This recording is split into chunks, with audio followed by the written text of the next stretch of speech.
Olá, tudo bem? Aqui quem vos fala é seu irmão em Cristo, pastor Marcelo Keiler. Gostaria de compartilhar ao seu coração um tema muito importante: depressão. Será que um cristão ele pode ter depressão? Para isso, eu gostaria de deixar um versículo bíblico para a nossa meditação no Salmo 142, verso 7, que diz assim: Tira-me da prisão, eu louvarei o teu nome, os justos me rodearão quando me recompensares. Amado ouvinte, a depressão é uma doença. Ela atinge todas as faixas etárias e todas as classes sociais e todos os segmentos religiosos. A depressão é uma doença grave que desencadeia outros problemas devastadores na vida humana. A depressão é uma doença ainda cercada de tabus e mistérios. Há aqueles que atribuem toda a doença da mente aos demônios e os que julgam que a depressão é consequência direta de algum pecado não confessado. Reafirmamos que a depressão pode estar ligada a envolvimento com o ocultismo e com pecados inconfessos, mas nem toda pessoa que passa por uma depressão está necessariamente vivendo na prática do pecado. Uma pessoa piedosa pode enfrentar uma dolorosa depressão. John Piper, em seu livro O Sorriso Escondido de Deus, ele fala sobre 3 homens piedosos: David Brainerd, John Bunyan e William Cooper. Eles sofreram amargamente com a depressão. Muitos crentes fiéis passaram e ainda passam pelos vales dessa doença dolorosa.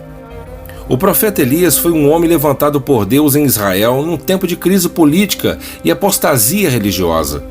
Ele ousadamente confrontou os pecados do rei Acabe, chamou a nação indecisa por sua confiança em Deus e triunfou valentemente sobre os profetas de Baal. Elias foi um homem que viveu de forma maiúscula e superlativa. Aprendeu a depender de Deus e realizar grandes obras em seu nome. Mas Elias também, ele tinha os pés de barro. Ele era um homem semelhante a nós. Ele não era um super-homem, nem um super-crente. Depois de retumbantes vitórias, Elias ficou também deprimido e ficou pedindo a Deus a morte. Por isso eu quero considerar algumas causas da cura e a depressão de Elias. Em primeiro ponto, meus amados ouvintes, eu quero falar quais foram as causas da depressão de Elias.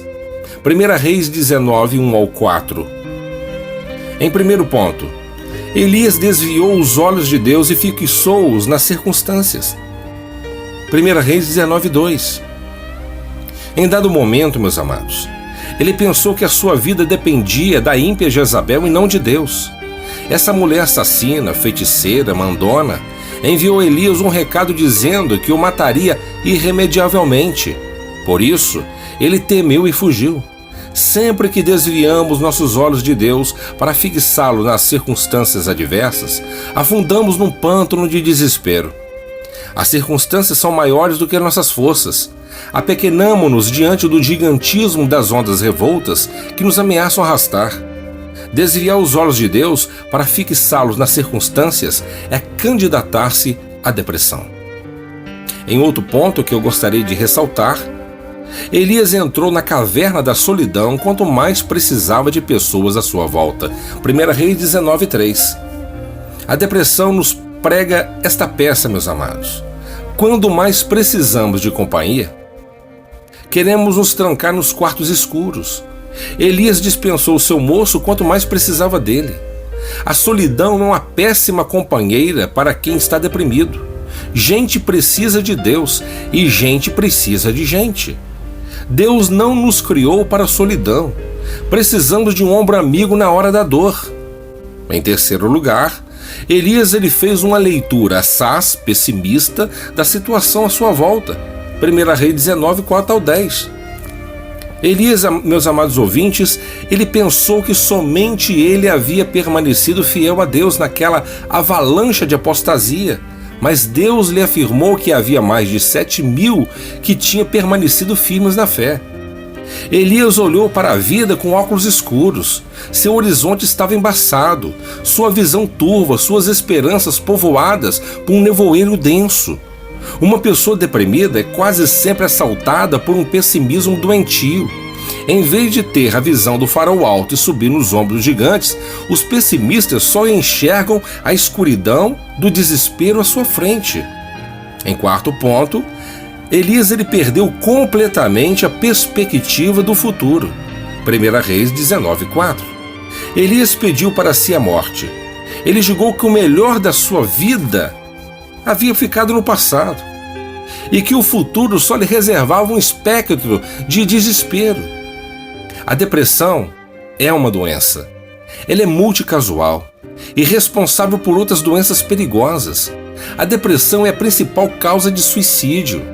É importante ressaltar que mais pessoas se matam no mundo do que são mortas, ou seja, há mais suicídios do que homicídios. Andrew Solomon, em seu livro O Demônio do Meio-Dia, ele define que depressão é como um parasita que suga sua seiva e sufoca você até a morte. Estar deprimido é como engolir o seu próprio funeral 2 vezes por dia. É como vestir um terno de madeira. E é por isso que há muitas pessoas deprimidas flertam com a morte. Meus amados ouvintes, Elias, ele pediu para si a morte, quando na verdade não sabia o que pedia, pois o plano de Deus era levá-lo para o céu sem que ele passasse pela morte. Quando estamos encurralados pela tristeza, fazemos pedidos precipitados a Deus. E a depressão mostrando a nós toda a sua carranca. Em segundo ponto, que eu quero meditar com você, sobre a cura da depressão de Elias. Elias venceu a depressão. Deus lhe deu condições suficientes para vencê-la. E eu quero falar sobre esse ponto de suma importância para a nossa reflexão. Em 1 Reis, capítulo 19, versos 5 ao 18, nós observamos que Deus tratou a depressão de Elias por meio de vários recursos. O primeiro recurso, Deus o tratou por meio da sonoterapia. 1 Reis 19, 5. A depressão deixa a mente agitada. Uma pessoa deprimida fica com o corpo cansado, mas com a mente inquieta. A mente de uma pessoa deprimida não desliga. Elias precisou dormir e descansar para sair do buraco da depressão.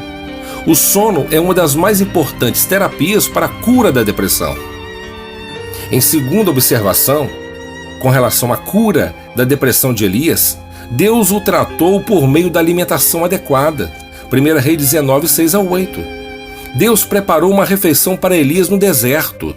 Deus deu-lhe pão e água e ele recobrou as suas forças. Uma pessoa deprimida, meus amados ouvintes, muitas das vezes sente náuseas do alimento. É preciso fortalecer o corpo no tratamento dessa doença. Uma pessoa irrequieta, alojada num corpo debilitado, não resiste ao vendaval da depressão. Em outra observação que eu gostaria de deixar, Deus o tratou dando-lhe a oportunidade do desabafo. 1 Reis 19, 9 a 14. Elias estava dentro de uma caverna, quando Deus lhe perguntou: Elias, que fazes aqui? Deus assim, meus amados, ele ordena-lhe a sair da caverna para destampar a câmara de horror da alma e espremer o pus da ferida. O desabafo é uma necessidade vital para a asepsia da alma. É preciso nós destramelarmos os portões da alma e quebrar os cadeados dos porões escuros do coração. É preciso fazer uma faxina interior e deixar que a luz da graça de Deus ilumine cada corredor da nossa vida e aqueça cada canto frio e úmido da nossa alma. Precisamos desabafar com Deus e também com alguém que nos possa ouvir, nos acompanhar e também nos consolar. Em último ponto da nossa observação, Deus tratou a cura de Elias, revelando-lhe que o melhor da sua vida estava pela frente. 1 Reis 19, 15 ao 18. Elias pensou que o seu ministério havia chegado ao fim, mas ele ainda havia de ungir um profeta em seu lugar, um rei na Síria, e o outro para ocupar o lugar do ímpio rei Acabe em Israel. A depressão nos leva a ter uma visão do retrovisor. Uma pessoa deprimida é saudosista, só consegue ver as coisas boas no passado. Ao olhar para o futuro, só enxerga a tragédia. Precisamos alimentar nossa alma com o tônico da esperança. Não caminhamos para uma noite gelada, mas para um amanhecer cheio de luz. Não caminhamos para um túmulo escuro, mas para a gloriosa ressurreição.